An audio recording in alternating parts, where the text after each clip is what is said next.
आसानी से पकड़ सकते हैं, समय रहते उसका इलाज हो जाएगा, कोई बड़ी दुर्घटना बच जाएगी।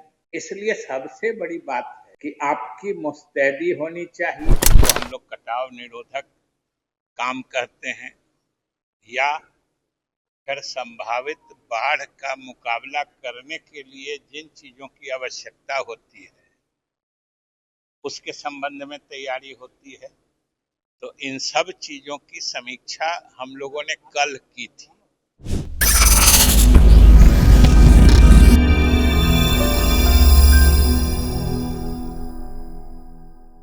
या उसके फ्लो में जो बदलाव आता है, खास के बैंक्स के तरफ, उसकी आपकी नजर गवाही दे देगी कि यहाँ पानी में कुछ गड़बड़ एक्टिविटी है और आप आसानी से पकड़ सकते हैं, समय रहते उसका इलाज हो जाएगा, कोई बड़ी दुर्घटना बच जाएगी।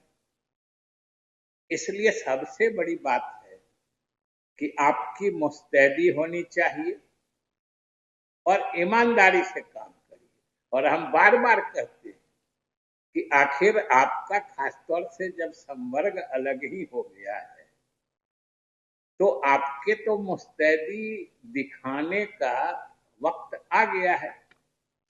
और अभी ही 1-1.5 महीना मैंने एक्चुअल बाढ़ या वाटर लेवल मैंने राइजिंग शुरू हो, उससे पहले आप अपनी विश्वसनीयता लोगों और विभाग के नजर में स्थापित कर लीजिए। जो चीज नजर आए तुरंत आप खबर करें। और बाकी तो इन्होंने कहा है, हमको खूब अच्छा भी लगा कि अच्छे काम करने वाले अधिकारियों को प्रशस्ति पत्र भी देते हैं, पुरस्कृत भी करते हैं, और ये होना चाहिए।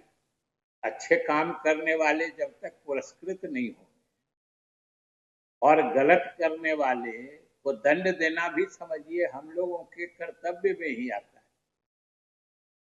अगर आप समझिए एक हमारे 2-4 अभियंता की निगरानी के कमी से आज अब सब आप लोग जानते हैं कि अब बाढ़ का मौसम आने वाला है।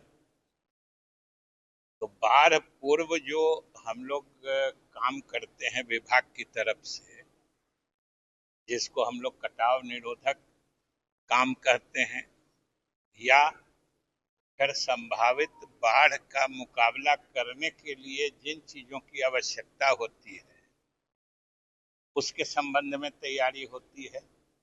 तो इन सब चीजों की समीक्षा हम लोगों ने कल की थी और आज समीक्षा के बाद जो कार्य रूप देने में जो हमारी मार्गदर्शिका है या जो मानक संचालन प्रक्रिया है या निर्देशिका है, अलग अलग चीज कैसे निगरानी रखी जानी है, कैसे कहीं भी तटबंध में जो संभावित कोई खतरा हो सकता है उनकी पहचान कैसे की जा सकती है, इन सब चीजों के बारे में हमारे फील्ड ऑफिसर्स जो हैं, कनीय अभियंता तक, एक तरह से उनका आज इस कार्यशाला में प्रशिक्षण हो रहा है। और हमें पूरी उम्मीद है कि जितने मुस्तैदी से लोगों ने इस प्रशिक्षण में अपनी उपस्थिति दी है, स्वाभाविक रूप से यहाँ पे जो चीजें उनको बताई जाएंगी, जिस ढंग से प्रशिक्षित किया जाएगा, आगामी बाढ़ का मुकाबला करने में ये लोग तकनीकी रूप से ज्यादा सक्षम बनेंगे, ये हम लोगों की प्रधानमंत्री का दौरा तो पूर्व निर्धारित है और वह बिहार वासियों के हित में है। प्रधानमंत्री जब भी आते हैं बिहार को कुछ सौगात देते हैं और वो सौगात विकास योजनाओं के रूप में होती है। इस बार भी वो कल आने वाले हैं और कई योजनाओं की घोषणा करने वाले हैं जिससे बिहार का विकास होगा।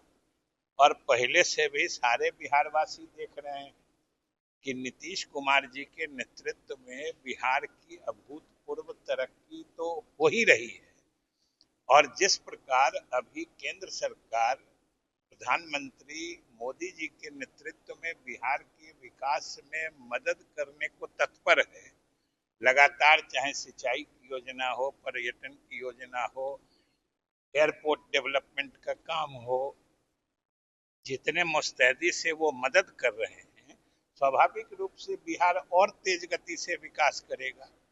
और ये मोदी जी की मदद है बिहार को, और नीतीश कुमार जी का नेतृत्व है जो त्वरित गति से बिहार आने वाले समय में और ज्यादा आगे बढ़ेगा। अपराध अपने पोते का नाम इराज रखा है, लालू जी को पोता क्या? हुआ है, लालू यादव दादा बन गए को पुत्र प्राप्ति हुई है, उसका नाम भाई उनका व्यक्तिगत मामला है, सारे लोग कितने मतलब कितने लोग दादा नाना बनते रहते हैं।